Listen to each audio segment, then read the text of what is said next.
नमस्कार, आप सभी का स्वागत हमारे खास कार्यक्रम किसान प्रश्न मंच में। मैं हूं मुकुल शर्मा।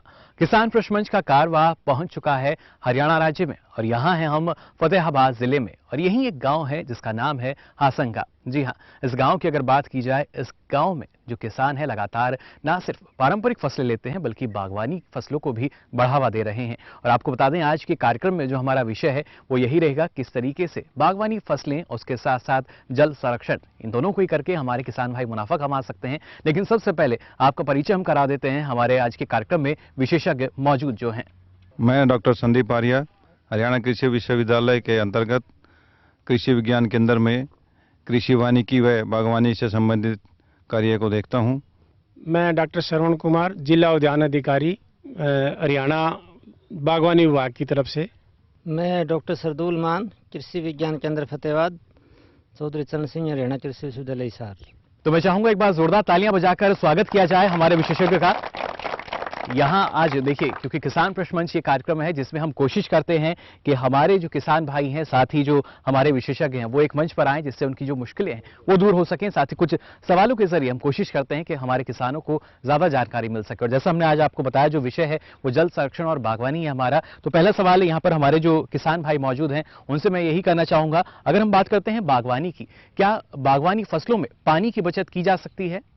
हाथ आप खड़े कर सकते हैं, जवाब लेने के लिए मैं आपके पास पहुंचूंगा। देखिए, यहाँ मेरे को थोड़ा सा अब ये सोचना पड़ रहा है कि किसके पास मैं जवाब लूं, कितनी संख्या में जो यहाँ किसान मौजूद हैं और प्रगतिशील किसान हम इनको मान सकते हैं। इसलिए हम कह रहे थे कि ये गांव कुछ अलग है बाकी गांवों से। हर जगह आपको दिख जाएंगे जो हाथ हैं वो खड़े हुए हैं, लेकिन कोशिश करूंगा सबसे पीछे के छोर पे मैं जाऊंगा इस बार, क्योंकि एक युवा किसान मेरे को वहां नजर आ रहे हैं। उनसे हम जानने की कोशिश करेंगे क्या जानकारी उनके पास है। और सवाल जो है हमारा वो यही, क्या बागवानी फसलों की जब हम बात करते हैं वहां पर पानी की बचत की जा सकती है या नहीं। देखेंगे जो बिल्कुल अंतिम छोर से एक युवा किसान है, उन्होंने जो हाथ उठाया है उसका क्या जवाब हमें मिलता है और क्या ये जवाब इनको किसान कप का विजेता बना सकता है या नहीं। मैं चाहूंगा आप खड़े हो जाएं, अपना नाम बता दीजिए पहले। मेरा नाम केसरदास है जी। गाँव संगा से हूँ सर जी। बागवानी को बचाया जा सकता है जी। अधिक पानी से, टिपका सिस्टम से। अधिक पानी से या कम पानी से? कम पानी से। कम पानी से, हाँ जी। तो बचत की जा सकती है। हाँ, बचत की जा सकती है। और किस तरीके से बचा सकते हैं पानी को? टपका सिस्टम है। टपका सिस्टम? हाँ जी। जी, टपक सिंचाई सिस्टम। हाँ जी। चलिए। और सिप्रेस्टिम सिस्टम से। जी। 2 सिस्टम से पानी की बचत हो सकती है। हाँ जी। चलिए, बिल्कुल इनका मानना है 2 प्रणाली हैं जिनके तहत आप पानी की बचत कर सकते हैं। लगातार हमारे जो किसान भाई हैं उन्होंने हाथ यहाँ खड़े किए हुए हैं, उनके पास भी हम चलते हैं, जानने की कोशिश करते हैं किस तरीके से आप पानी की बचत कर सकते हो और कितना महत्वपूर्ण ये आप सभी के लिए। जी, मैं चाहूंगा आप खड़े हो जाएं, नाम बता दीजिए पहले। मेरा नाम कुलदीप है, गाँव संगासी हूँ सर। ड्रिप सर, सबसे पहले इसमें सिंचाई इसमें ड्रिप सिस्टम सर यूज कर सकते हैं, जिससे पानी की काफी बचत होगी। जी, तो आप करते हैं इस प्रणाली? हाँ सर। चलिए, बिल्कुल बैठ सकते हैं। इन्होंने कहा ड्रिप विधि जो है इसका प्रयोग हम कर सकते हैं। और पहली पंक्ति में भी एक खाद जो है वो खड़ा किया गया था, इनसे भी हम जवाब लेते हैं। मैं चाहूंगा आप खड़े हो जाएं, नाम अपना बता दीजिए। मेरा नाम सूरजवन सियाग है जी। और पानी की बचत के लिए सबसे पहले तो ड्रिप लगाना चाहिए अपने बाग में। जी। उसके बाद फुहारा विधि भी है और पानी इकट्ठा करने के लिए तालाब बनाया जाता है। जी, तालाब भी बनाया हाँ, जाता है। जिसमें वर्षा और नहर का पानी इकट्ठा करके बाद में यूज किया जा सकता है।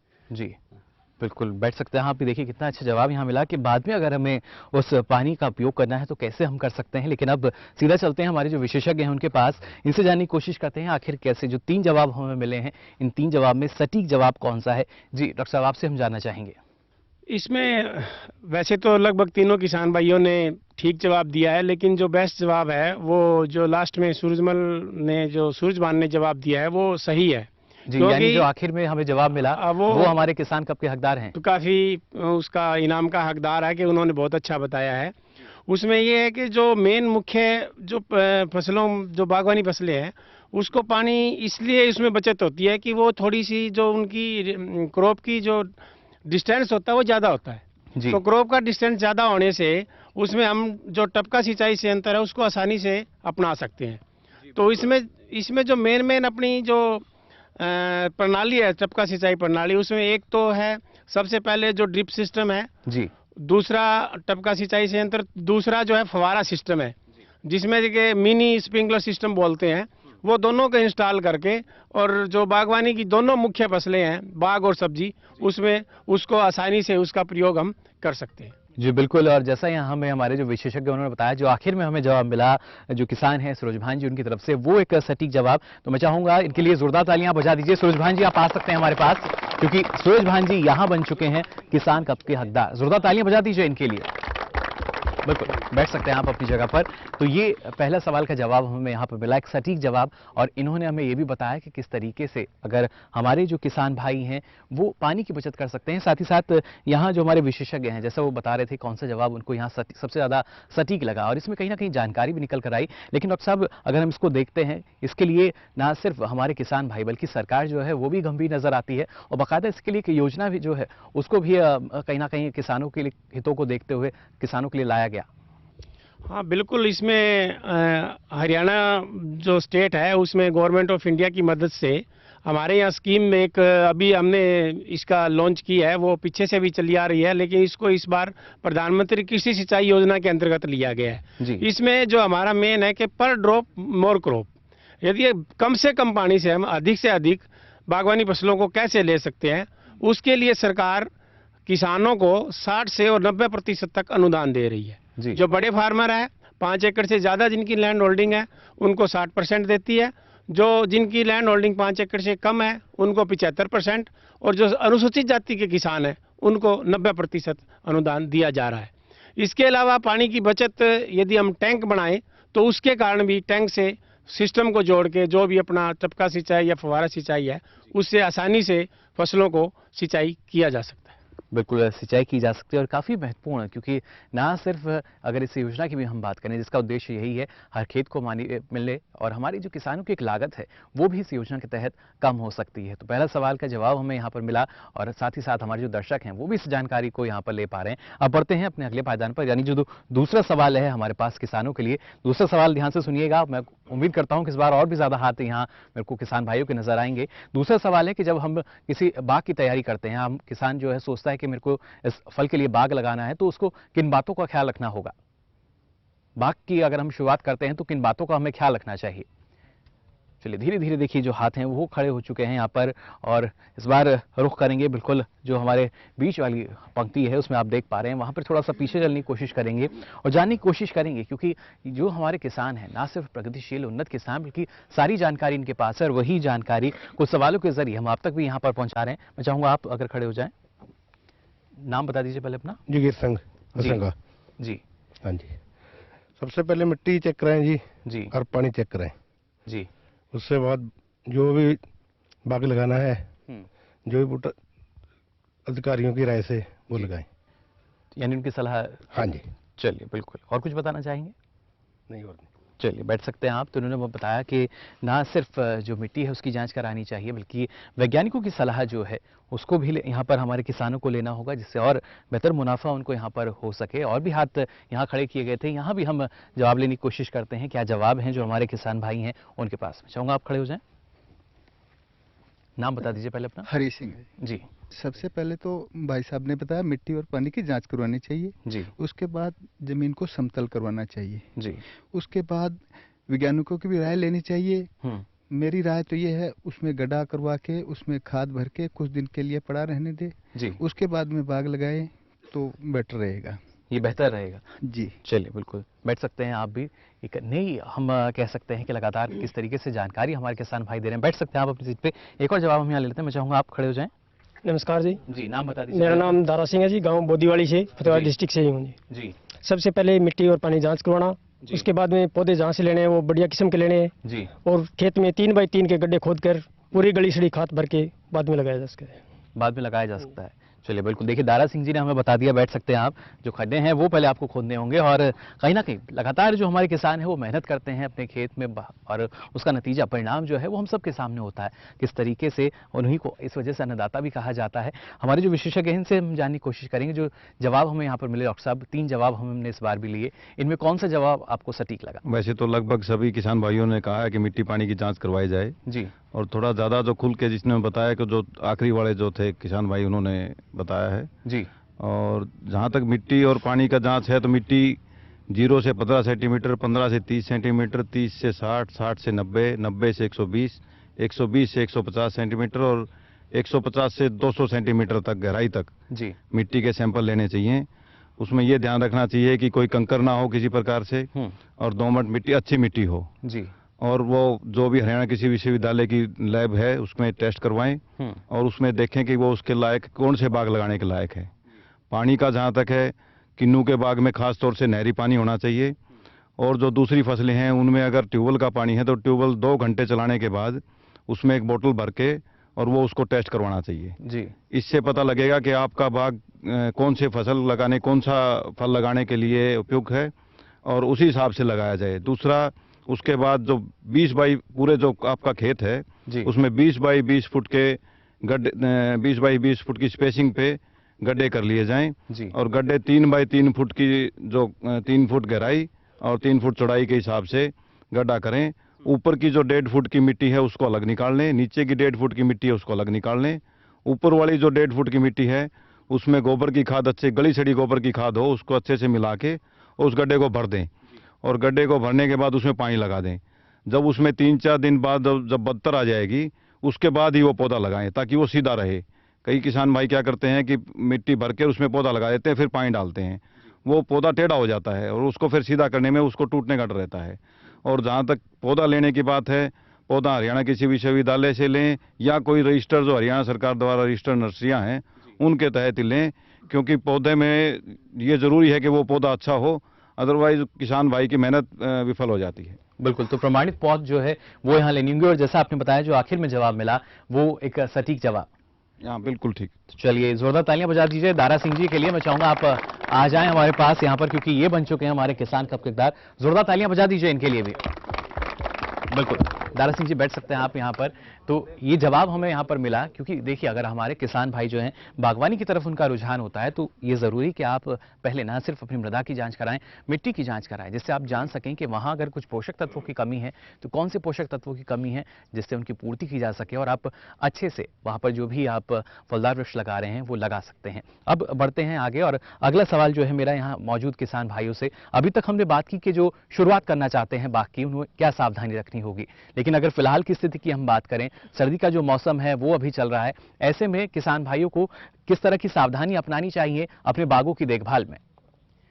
धीरे धीरे देखिए जो हाथ हैं वो यहाँ खड़े हो रहे हैं और शुरुआत इस बार मैं पहली पंक्ति से करने जा रहा हूँ। यहाँ पर हम जानकारी ले लेते हैं, उसके बाद थोड़ा सा पीछे भी हम जानने की कोशिश करेंगे क्या सावधानी रखनी होगी फिलहाल की स्थिति की हम बात करें। मैं चाहूँगा आप खड़े हो जाएं, नाम बता दीजिए पहले अपना। जी, मेरा नाम इंद्र सिंह है, मैं संगा गांव से हूँ जी। सबसे पहले तो ये देखना चाहिए कि मौसम में ठंडक कितनी है, उस हिसाब से बाग में पानी देना है, उसको सर्दी से कैसे बचाना है जी। उसके बाद अगर कुछ दिक्कतें हैं तो उसमें स्प्रे वगैरह करनी है, वो ध्यान से करें और तैयार रखें। जी, इन बातों का यानी ख्याल रखना होगा। चलिए बिल्कुल ये बात जो है हमारे किसानों को ध्यान में रखनी होगी। थोड़ा सा और पीछे चलते हैं, यहाँ भी जानने की कोशिश करते हैं कितने हमें जवाब मिल पाते हैं। यानी आप हमें बताना चाहेंगे किस तरह की सावधानी रखनी होगी? देखिए उन्होंने अपनी जो गर्दन है वो नाम हिला दिया कि नहीं वो अभी जवाब देना नहीं चाह रहे हैं, शायद संकोच है एक। लेकिन एक और पीछे जो किसान है उनके पास हम चलते हैं, उनसे जानने की कोशिश करेंगे उनका अनुभव क्या कहता है और क्या वो हमारे इस सवाल का जवाब दे पाते हैं या नहीं। मैं चाहूँगा अगर आप हमें जवाब दें। कुछ कहना चाहेंगे? और तो यहाँ भी देखिए जवाब जो है इस शोर से नहीं मिला, लेकिन और जो किसान भाई हैं लगातार हाथ उन्होंने खड़े किए हुए हैं, इनके पास हम चलते हैं, इनसे जानने की कोशिश करेंगे आखिर किस तरीके से जो फिलहाल की स्थिति है वहाँ पर आपको अपने बागों की देखभाल करनी है। मैं चाहूँगा आप खड़े हो जाएं। जी, नाम बता दीजिए अपना। विनोद कुमार है जी। विनोद जी, सबसे पहले तो पानी से किया जाता है सर जी, पानी लगा कर। और दूसरा है सूखी पत्तियाँ हो उनको इकट्ठा करके शाम के वक्त धुआं वगैरह करके थोड़ा बहुत उनसे किया जा सकता है जी। एक तो सिंचाई का ख्याल रखना, दूसरा जो वहाँ पर पत्तियाँ उनको वहाँ से निकाल लें। यानी नहीं, पत्तियों को सूखी पत्तियाँ इकट्ठी करके उनको जलाकर धुएं के थोड़ा थोड़ा धुआं रखें। चलिए बिल्कुल, तो सर्दी से बचाव हो सकता है। चलिए बिल्कुल बैठ सकते हैं आप। तो सर्दी से कैसे बचाव हो सकता है ये हमें यहाँ पर बताया। और भी किसान जो हैं वो आगे बैठे हैं, उनसे भी हम जानकारी ले लेते हैं। मैं चाहूँगा आप खड़े हो जाएं। जी, नाम बता दीजिए अपना। मेरा नाम सुंदरपाल है, गांव दोलू है, यहीं से 6 किलोमीटर पे। जी सर, इसको अपने जो बागवानी के पौधे हैं उनको बचाने के लिए अभी सर्दी के मौसम में पौधे के नीचे की जमीन सूखी नहीं होनी चाहिए। अगर नमी रहेगी तो वो सर्दी से मरेगा नहीं जी। और अगर पौधा छोटा है तो उसको धान की पुआल वगैरह लगा के और उसको सर्दी से कवर करना चाहिए। तो बचाना चाहिए हाँ जी, उसको। बचाना चाहिए। चलिए बिल्कुल, बैठ सकते हैं आप। तो 3 जवाब जो हैं, देखिए अभी भी हमारे जो किसान भाई हैं उनके हाथ यहाँ खड़े हुए हैं, लेकिन हम कोशिश करते हैं 3 से 4 जवाब लें, लेकिन क्योंकि और भी सवाल हैं हमारे पास किसान भाइयों के लिए, अब सीधा चलते हैं हमारे जो विशेषज्ञ हैं उनके पास, उनसे जानने की कोशिश करते हैं। डॉक्टर साहब, हमने पूछा फिलहाल की स्थिति को देखते हुए क्या सावधानी रखें, 3 जवाब हमें मिले, इन 3 जवाब में आपको क्या लगता है कौन सा जवाब सबसे सटीक? ये देखो, तीनों किसान भाइयों ने जो जवाब दिए जी। हैं वो बिल्कुल सटीक जवाब दिए हैं। जी। उसमें मैं थोड़ी सी और जानकारी किसान भाइयों को देना चाहूँगा कि अब जैसे मौसम हमारा जनवरी महीने का आने वाला है, और जनवरी महीने में लगभग हरियाणा में पाला पड़ता है, वो ज़्यादा दिन नहीं पड़ता है, 2 या 3 दिन या 4 दिन। तो उसमें जैसे ही हमारी जो पूर्व से हवा चलती है, किसान भाई ध्यान रखे, जिस दिन भी जैसे बुजुर्ग किसान बैठे हो जानते हैं, परवा हवा जिस दिन सुबह सुबह चले और शाम को बंद हो जाए, उस दिन ये अंदेशा हमें रहता है भी आज शाम को पाला जमेगा। जी। तो किसान भाई उस समय एक तो जो खासकर हमारे छोटे बाग हैं, जो नए बाग आरोपित किए गए हैं, उनमें एक तो सिंचाई कर दें, हल्की सिंचाई कर दें, या जैसे ड्रिप से आपने लगा रखा है तो ड्रिप से कर दें, अदरवाइज हल्की सिंचाई कर दें। दूसरा ये है, ये किसान भाई ने बताया भी, जो हमारी पराली होती है धान की, वो भी थोड़े पौधों को ढक सकते हैं, क्योंकि हमारे सीमित पौधे होते हैं खेत में बागवानी फसलों के, तो वो उसके साथ में लगा के उसको ढक सकते हैं। तीसरा ये था, ज़्यादा अगर हमें अंदेशा हो भी आज पाला ज़्यादा ही पड़ेगा तो धुआं भी कर सकते हैं आप। ये ऐसी चीज़ें जो किसान भाई आसानी से अपना सकते हैं। और चौथा ये भी, आपको ये लगे लगातार ही पाला पड़ने की संभावना है, तो एक सल्फर हमारा वो होता है, उसका 0.1 से 0.2% आप छिड़काव कर दें, तो उससे जो आपकी फसल पाले से बच सकती है। तो जनवरी के महीने में खासकर यही हमारी पाले की संभावना रहती है, ठंडी हवाओं की संभावना रहती है। तो जिस तरफ से हवा चले उस तरफ से पराली से पौधों को ढक दें। बाकी जो 3 नंबर पे किसान ने जवाब दिया था उसका काफ़ी हद तक ठीक था, जो आखिर में यानी हमें जवाब मिला। तो जोरदार तालियां बजा दीजिए इनके लिए। मैं चाहूंगा आप आ जाएं हमारे पास। और ये कहा जाता है कि मौके पे चौका मारना जो होता है, आखिर में इन्होंने जवाब दिया और ये बने हमारे किसान कप के हकदार। बहुत बहुत बधाई आपको, जोरदार तालियां बजा दीजिए इनके लिए। बैठ सकते हैं। तो एक और जो सवाल था वो हमने यहाँ पूछा, जवाब उसका मिला, लेकिन और भी सवाल हैं किसान प्रश्न मंच में, वो हम आगे पूछेंगे अपने किसान भाइयों से। फिलहाल कार्यक्रम में वक्त हो चला एक छोटे से ब्रेक का, जल्द हाजिर होंगे। आप देखते रहिए दूरदर्शन किसान।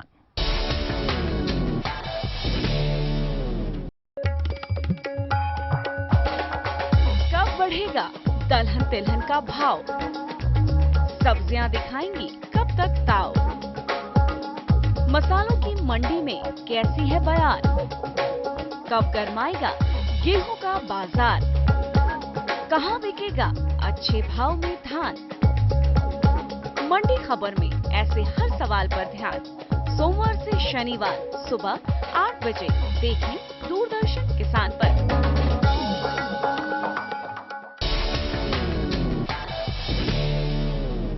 तो ब्रेक के बाद आप सभी का एक बार फिर स्वागत किसान प्रश्न मंच में। आज हम यहाँ लगातार बात कर रहे हैं बागवानी और जल संरक्षण की, यानी किस तरीके से बागवानी फसलों से हमारे किसानों को फायदा पहुंचता है और उन्हें क्या सावधानी अपनानी चाहिए बेहतर उपज के लिए। अब बढ़ते हैं अपने अगले सवाल की ओर, और अगला सवाल मेरा यहाँ मौजूद किसान भाइयों से।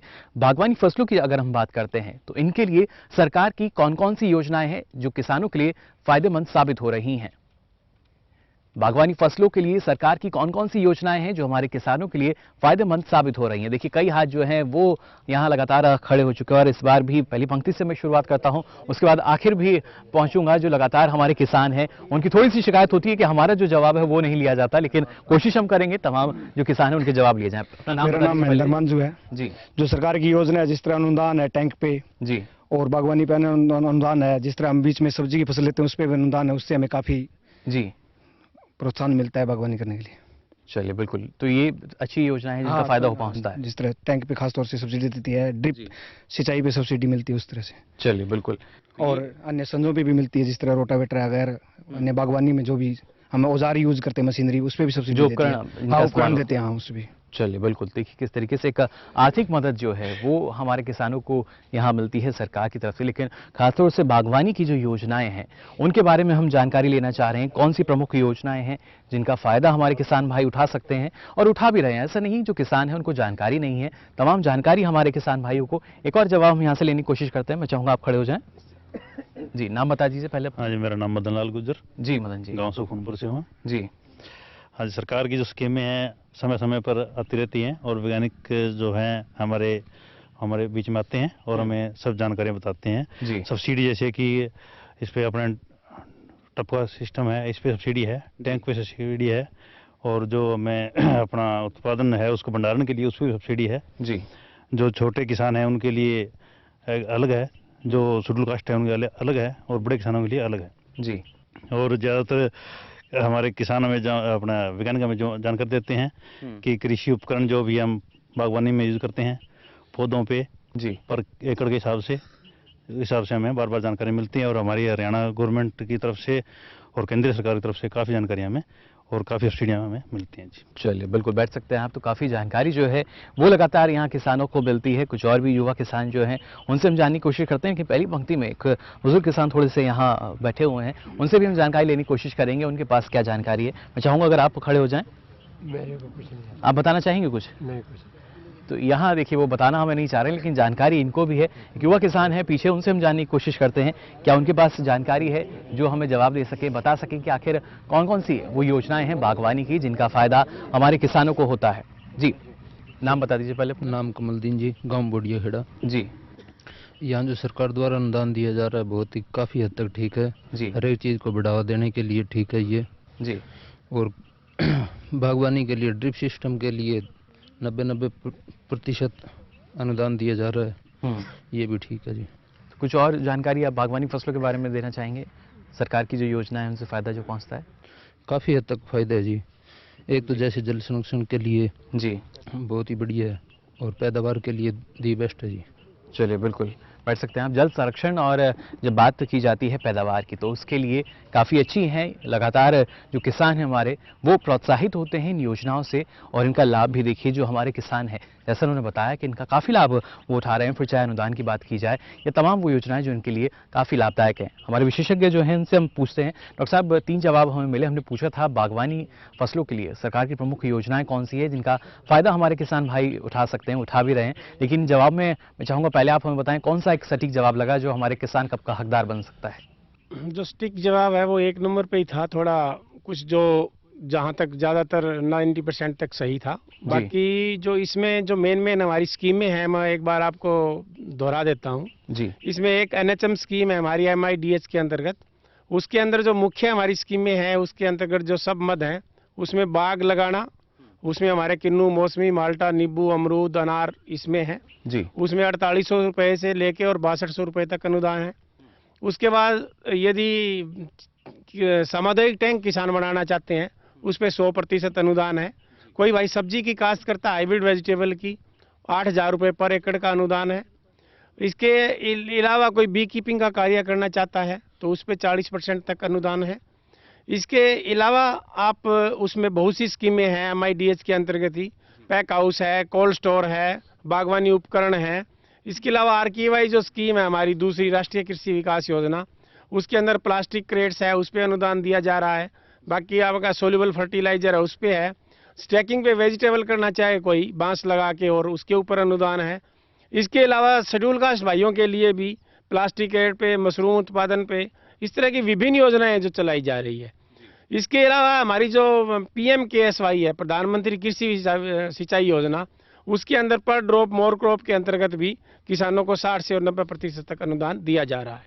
बिल्कुल। तो देखिए यही बात हुई अनुदान की, उसके साथ साथ अगर हम यहाँ बात करें क्योंकि बागवानी फसलों की बात कर रहे हैं, लेकिन पहले जैसे उन्होंने हमें बताया जो पहले नंबर पे जिन्होंने जवाब दिया था उनका एक सटीक जवाब हमारे विशेषज्ञों को लगा, तो मैं चाहूँगा जोरदार तालियां बजा दीजिए इनके लिए। और ये हमारे पास आ चुके हैं, बहुत बहुत बधाई आपको। एक छोटी सी भेंट किसान प्रश्न मंच की ओर से, बैठ सकते हैं आप।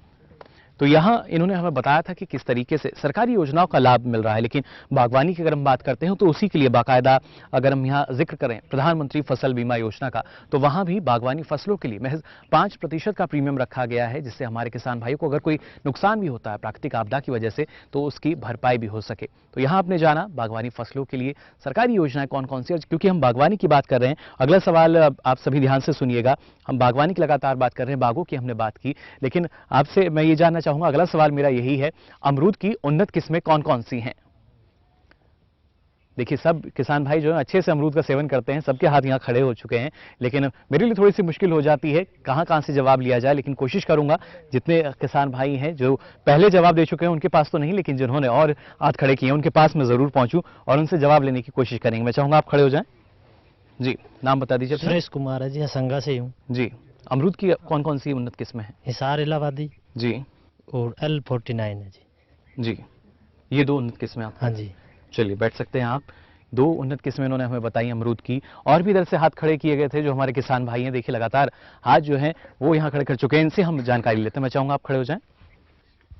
मेरा नाम राकेश कुमार है सर। जी राकेश जी। नारोडी से। जी। इसके अंदर 2 वैरायटी है, हिसार सफेदा और हिसार सुरखा। जी। जो भी मार्केट में भी बढ़िया है और 1 नंबर पर है दोनों।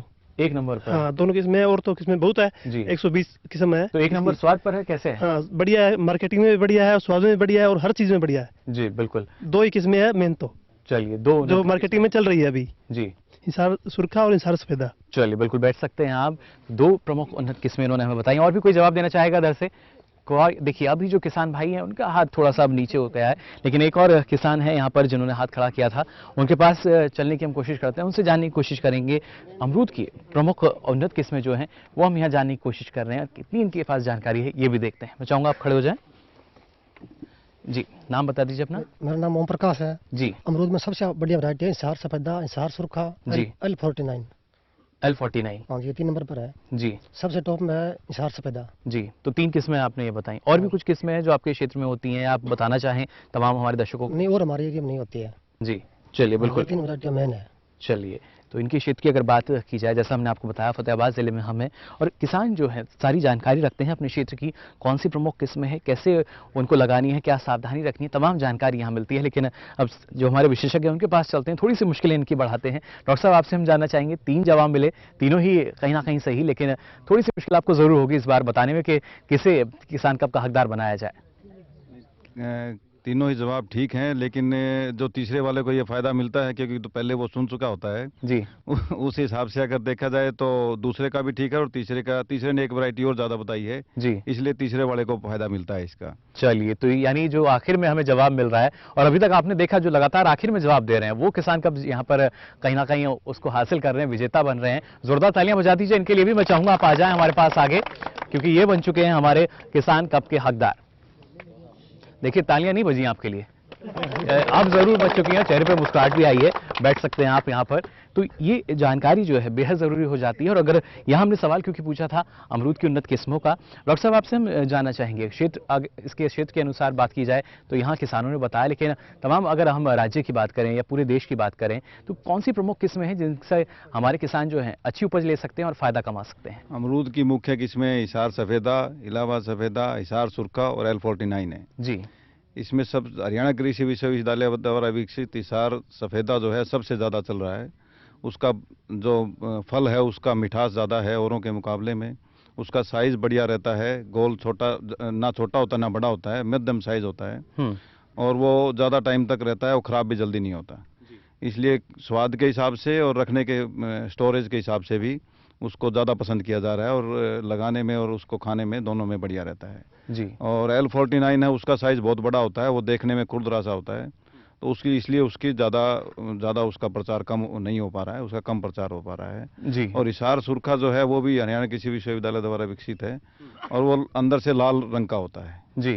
तो इसलिए हिसार सफेदा और हिसार सुरखा ज़्यादा पसंद की जा रही हैं दोनों वैरायटी जी। और ये हरियाणा कृषि विश्वविद्यालय द्वारा विकसित हैं।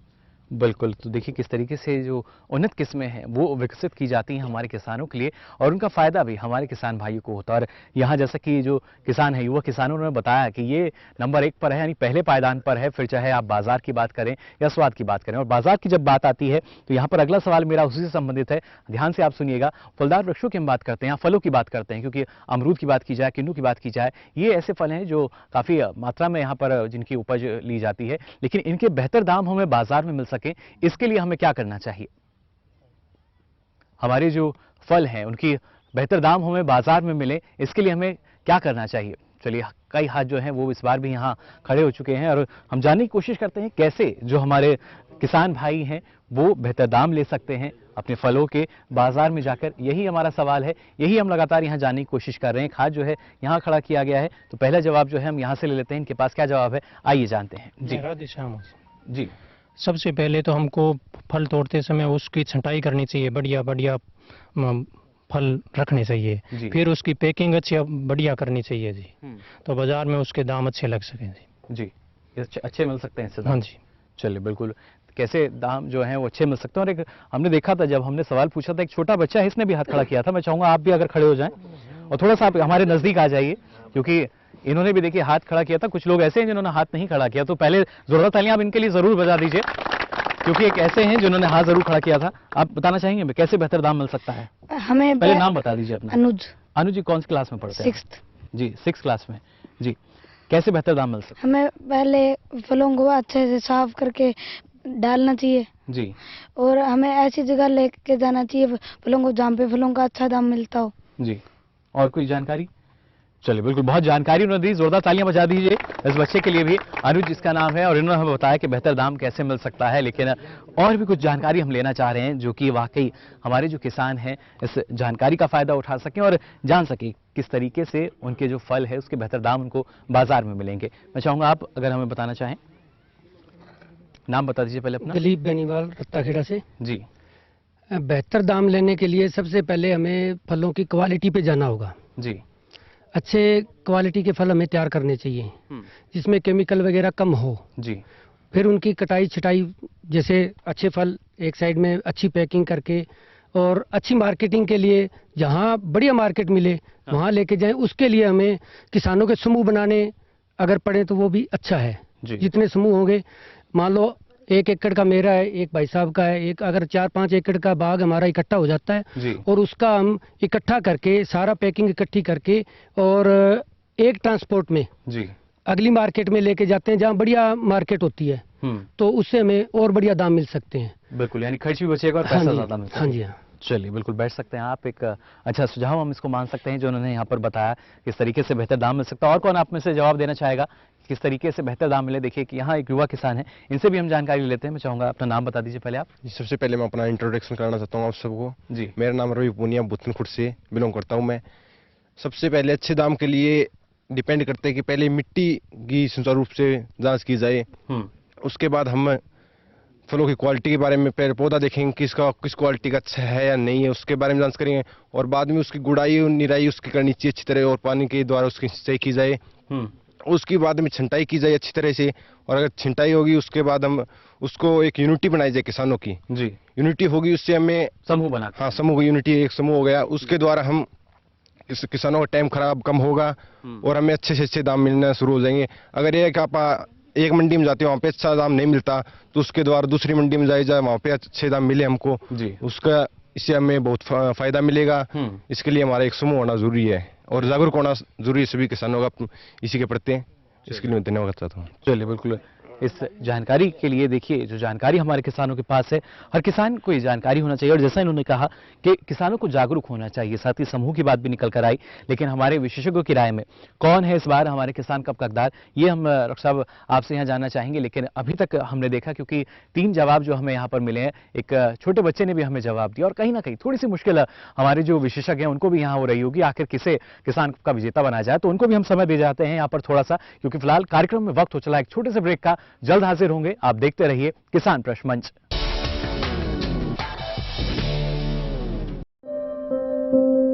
ये कामयाबी है अन्नदाता की, एक कहानी है खेत और खलिहानों की। कैसे करें अपने पशुओं की देखभाल, जानिए गांव-गांव के किसानों का हाल। देखिए गांव किसान, सोमवार से शुक्रवार दोपहर 12 बजे। तो ब्रेक के बाद आप सभी का एक बार फिर स्वागत किसान प्रश्न मंच में। ब्रेक पे जाने से पहले अपने यहाँ पर किसान भाई जो हैं उनसे सवाल पूछा था कि उनके फलों के जो दाम है वो उनको और बेहतर मिल सके, इसके लिए उनको क्या करना होगा। कई जवाब हमारे पास आए। अब रुक करते हैं जो हमारे विशेषज्ञ हैं उनका, थोड़ा सा समय हमने उनको यहाँ पर दिया था ब्रेक पे जाने से पहले। डॉक्टर साहब, आपसे हम जानना चाहेंगे जो जवाब हमें मिले इनमें कौन सा आपको जवाब सटीक लगता है जिसमें सारी जानकारी है? ये जो जवाब वैसे लगभग सभी ने दिया है, लेकिन जो संतुष्टिपूर्वक जवाब जो मिला है वो जो रत्ताखेड़ा से किसान है उन्होंने जो दिया था तीसरे नंबर पे, चारों लोगों ने जवाब दिया था। जो तीसरे नंबर पे जवाब दिया था उसका जवाब लगभग ठीक था।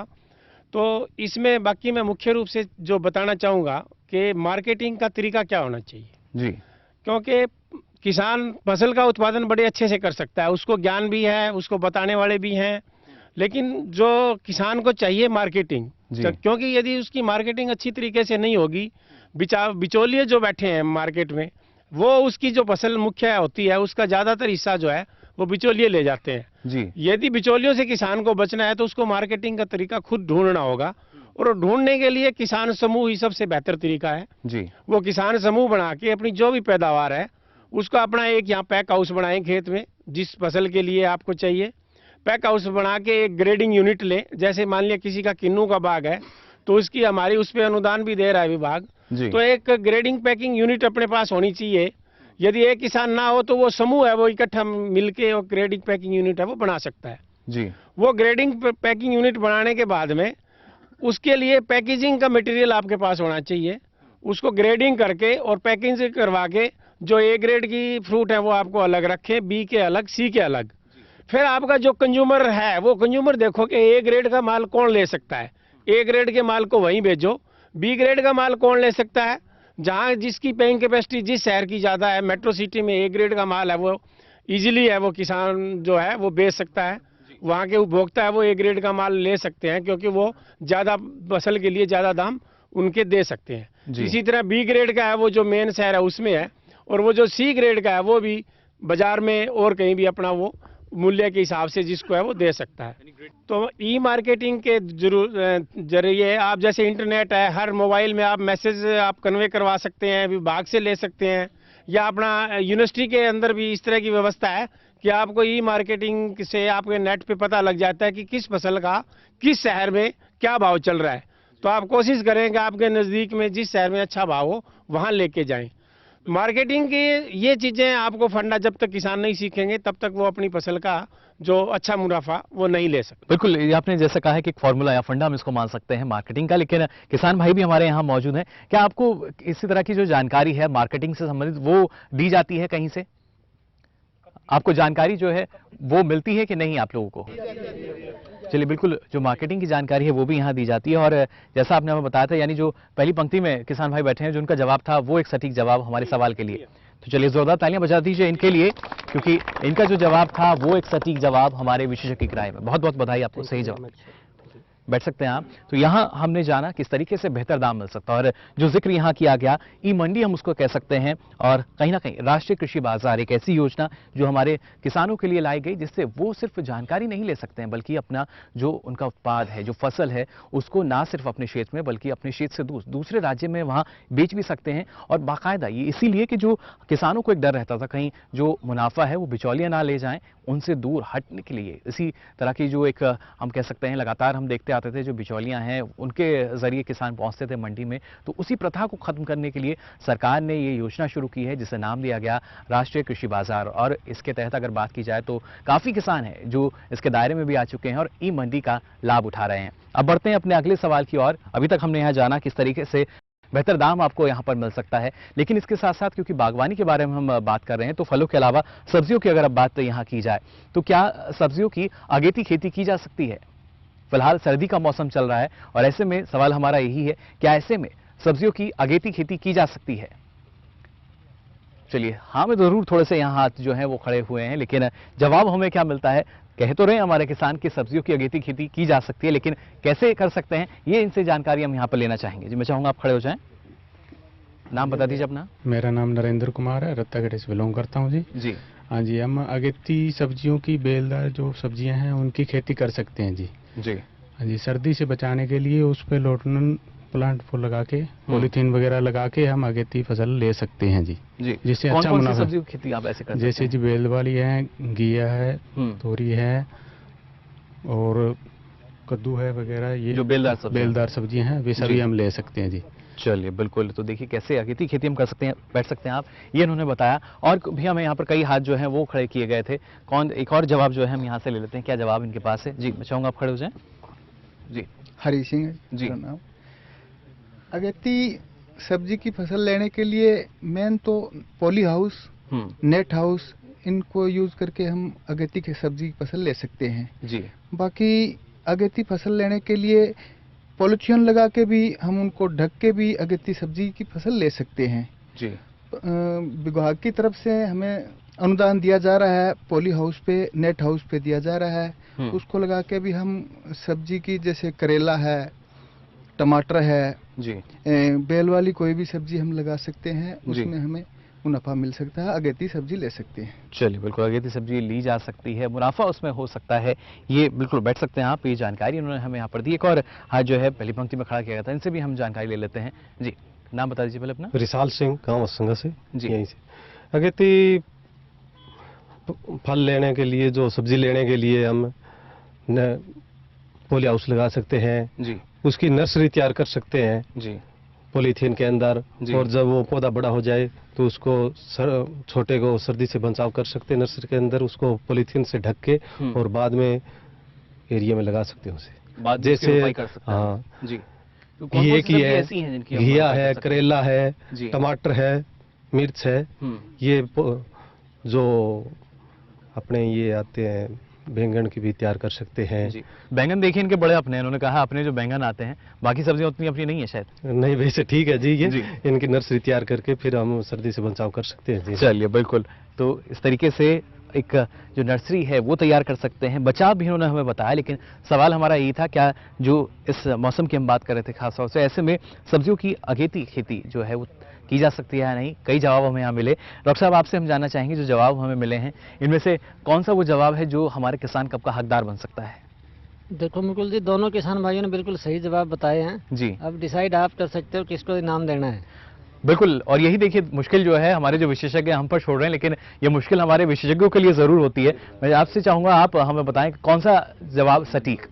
हरि सिंह जी ने बिल्कुल ठीक जवाब बताया है जी। हरि सिंह जी जो नांदोड़ी से हैं हाँ। उन्होंने, और मैं मुख्य रूप से जो दूसरे किसान भाइयों को भी बताना चाहता हूँ, 3-4 विधियां हैं जिससे हम अगेती सब्जियों की खेती कर सकते हैं जी। और कुछ किसान भाई कर भी रहे हैं। सबसे पहली विधि, जैसे दोनों किसानों ने जिक्र किया, पॉली हाउस जी, पॉली हाउस, नेट हाउस, दोनों में जो है अगेती खेती सब्जियों की जा सकती है, अच्छे भाव किसान भाई प्राप्त कर सकते हैं जी। और इनमें जो सब्जियां उगाई जाती हैं वो मुख्य रूप से आपका खीरा है, दूसरा आपका टमाटर है, तीसरा आपका जो है ये शिमला मिर्च है, वो 2-3 तरह की हैं, पीली शिमला मिर्च भी हैं, हरी शिमला मिर्च भी हैं, इवन देन नीली शिमला मिर्च भी आजकल बाजार में किसान भाई उगा के जो है बेच रहे हैं। और जो दूसरी विधि है अगेती सब्जियां उगाने की, उसको हम एक बोलते हैं लो टनल टेक्निक। वो बिल्कुल आपके कम खर्चे की खेती है, उसमें नालियां बनाते हैं हम, और ऊपर जो धान की पराली उससे ढक देते हैं। उसकी बिजाई, जैसे आप बेल वाली सब्जियों में बात करें, जैसे जुगनू पेठा है, आपका करेला है, वो अब हम लगा देंगे। जनवरी में उसका पूरा ढक के रखेंगे, और जैसी सर्दी हमारी समाप्ति की ओर होगी, फरवरी में उसको हटा देंगे हम, जो शैडो करते हैं पराली से। और जैसे ही फिर वो भाव आपको अगेते मार्केट में बहुत मिलते हैं, जैसी गर्मी आएगी आपकी सब्जी शुरू हो जाएगी, तो वो पुरानी कहावत भी है भैया, या तो सब्जी अगेती लगाओ या फिर पछेती लगाओ जी। तो अगेती सब्जी किसान भाई लगा के अच्छा मुनाफा कमा सकते हैं। बिल्कुल, मुनाफा अच्छा कमा सकते हैं। और आपकी नज़र में जो हरि सिंह जी की तरफ से जवाब आया था वो एक सटीक जवाब? हाँ जी, हरि सिंह जी वाला तो वैसे दोनों का ही है जी, इसमें तो किसान भाई दोनों ने ठीक बताया, ऐसी बात तो नहीं है जी। चलो, हरि सिंह उनसे बुजुर्ग लगते हैं, इसलिए हरि सिंह को डिसाइड कर लेते हैं। चलिए, बिल्कुल, देखिए अनुभव जो है कहीं ना कहीं वो भी यहाँ पर काम आता है। तो जोरदार तालियां बजा दीजिए हरि सिंह जी के लिए। मैं चाहूंगा आप आ जाए हमारे पास, क्योंकि ये बन चुके हैं हमारे किसान कब के हकदार। बहुत बहुत बधाई आपको, बैठ सकते हैं आप। तो यह जवाब हमने यहाँ पर लिया कि किस तरीके से जो सब्जियों की खेती है और खासतौर से अगेती खेती जो है वो हमारे किसान कर सकते हैं। काफ़ी मुनाफा जो है सब्जी की खेती में हमारे किसानों को होता है, लेकिन ज़रूरी यही कि इसकी सही जानकारी जो है ये हमारे किसानों को होनी चाहिए, तभी वो इस दिशा में आगे बढ़ सकते हैं और मुनाफा कमा सकते हैं। अब बढ़ते हैं अपने अगले सवाल की ओर। अगला सवाल मेरा यहाँ पर मौजूद किसान भाइयों से, अगर हम बात करते हैं चौधरी चरण सिंह कृषि विश्वविद्यालय की, सारे जो किसान हैं जानकारी उनको यहाँ पर है, लेकिन सवाल हमारा इस बार यही है कि अगर हम बात करें कि चौधरी चरण सिंह कृषि विश्वविद्यालय जो है उसकी तरफ से किस तरह की मदद किसानों को दी जाती है। सारे किसान जो है उन्होंने पहले हमें बताया था क्या क्या जो मदद है उनको मिलती है, वैज्ञानिक जो है उनको जानकारी देते हैं, वही हम जानना चाह रहे हैं आप लोगों से, किस तरह की मदद जो है विश्वविद्यालय की तरफ से आप लोगों को दी जाती है। चलिए, कई हाथ जो है इस बारी नज़र हमें आ रहे हैं, हालांकि युवा जो हैं वो थोड़े से जोश में हैं, वो क्या कहना चाहते हैं, क्या जानकारी उनके पास है, ये हम यहाँ उनसे जानने की कोशिश करेंगे। जब बात की जाती है मदद की, कृषि विश्वविद्यालय में ना सिर्फ लगातार शोध किए जाते हैं, बल्कि कृषि वैज्ञानिक जो हैं वो यही कोशिश करते हैं कि किसानों की पैदावार ज़्यादा हो, उनको मुनाफा ज़्यादा मिल सके, और उसी से संबंधित जानकारी क्या दी जाती है ये हम जान रहे हैं। मैं चाहूँगा आप खड़े हो जाएं जी। मेरा नाम रवि पूनिया, आपको पहले इंट्रोडक्शन कराई दिया मैंने। हाँ, हमारे यहाँ पे हिसार स्थित HAU के नाम से है कृषि विश्वविद्यालय जी। वो वहाँ के वैज्ञानिक समय समय पर किसानों की मदद के लिए तैयार रहती है जी। और जो हमारे लिए वो समय समय पर नई नई तकनीकों का निकालते हैं और पौधे तैयार करती है जिससे किसानों को फायदा हो सके। इसके प्रति सरकार भी बहुत किसानों के साथ है और योगदान दे रही है कि किसान इस एरिया में बहुत ज़्यादा जाए, आगे से आगे किसान खेती बाड़ी छोड़कर ज़्यादा बागवानी के एरिया में ज़्यादा मुनाफा कमा सके जी। इसलिए ज़्यादा से ज़्यादा पौध तैयार हो रही है वहाँ पे हिसार के अंदर और वो मैं देखता आ रहा हूँ वहाँ पे और जाता हूँ भी हूँ, इसलिए मैं इसके बारे में आपको बता रहा हूँ। चलिए बिल्कुल, ये जाते भी हैं वहाँ पर, देखते भी हैं सारी चीज़ें, और ये बेहद ज़रूरी कि किस तरीके से एक विश्वविद्यालय जो है वो लगातार हमारे किसानों के हितों को देखते हुए काम कर रहा है। उसकी सारी जानकारी जो किसान है उनको है, लेकिन कुछ लोग ऐसे भी हैं जिन्होंने हाथ नहीं खड़ा किया, यानी उनको जानकारी नहीं है। उनसे मैं जानना थोड़ा सा यहाँ चाह रहा हूँ। एक बाकायदा विश्वविद्यालय यहाँ पर है जो आपके हित के लिए लगातार काम कर रहा है, किसानों को जानकारी दी जाती है, और उम्मीद हम यही कर रहे थे कि इस बार शायद जो यहाँ पर मौजूद तमाम किसान हैं सबके हाथ हमें ऊपर दिखेंगे, लेकिन ऐसा नहीं हुआ। लेकिन जो किसान हैं उनको अगर जानकारी नहीं है तो आखिर क्या वजह है, ये हम थोड़ा सा यहाँ टटोलने की अब कोशिश कर लेते हैं। एक जवाब हमें यहाँ मिल चुका है, और भी कुछ किसान पीछे हैं, इनसे हम जानने की कोशिश करते हैं किस तरह की जो मदद है वो HAU से मिल रही है। रुक करेंगे थोड़ा सा आगे का, जो युवा हैं कुछ और, उनसे हम जानने की कोशिश करेंगे। जी, मैं चाहूँगा आप खड़े हो जाएं। जी हाँ जी सर, इसमें थोड़ा तेज बोलिए, हमारे विशेषज्ञ सुन पाए। ट्रेनिंग दी जाती है समय समय पे किसानों को जी, और उसमें हर प्रकार की ट्रेनिंग, जैसे जैविक खाद बनाने की ट्रेनिंग जी, और सब्जियां बीज बनाने की ट्रेनिंग, हाँ जी बीज बनाने की ट्रेनिंग जी, काफ़ी ऐसी ट्रेनिंग दी जाती है किसानों को। और पशुपालन धन पे भी ट्रेनिंग दी जाती है, पशुपालन के लिए भी। हाँ जी काफ़ी ट्रेनिंग दी जाती है। चलिए बिल्कुल, तो उन्होंने बताया कि जैविक खाद आप कैसे बना सकते हैं, इसके साथ साथ सब्जियों के जो बीज हैं या और फसलों के बीज आप कैसे तैयार कर सकते हैं, और पशुपालन से संबंधित भी जानकारी जो है वो विश्वविद्यालय द्वारा लगातार यहाँ दी जा रही है। लेकिन ऐसे में किस तरीके से फ़ायदा पहुँच सकता है जो हमारे किसान हैं उसको, ये हम यहाँ जानने की कोशिश कर रहे हैं। कुछ और भी किसान यहाँ मौजूद हैं, उनसे भी हम जानने की कोशिश करेंगे, लेकिन कैसे ये जानकारी लगातार आगे तक पहुँच रही है और आगे इसका किसानों को क्या फ़ायदा मिल रहा है, ये हम यहाँ देखते हैं। मैं चाहूँगा आप खड़े हो जाएँ। मेरा नाम कुलदीप कुमार है और मैं रत्तागढ़ से बिलोंग करता हूँ जी। सरकार हमें समय समय पर अच्छे बीजों के बारे में बताती है, और जो भी कोई हमारी फसल में बीमारी लगती है तो वैज्ञानिक हमें उसकी स्प्रे करने के लिए बोलते हैं, भी आप ये स्प्रे करो, स्प्रे के लिए बोल दिया जाता है। हाँ जी जी, तो ऐसा है कि वैज्ञानिक जो है आपके खेत पर पहुंचते हैं, देखते हैं, या सिर्फ आपको बता दिया जाता है कि आप छिड़काव कर दीजिए?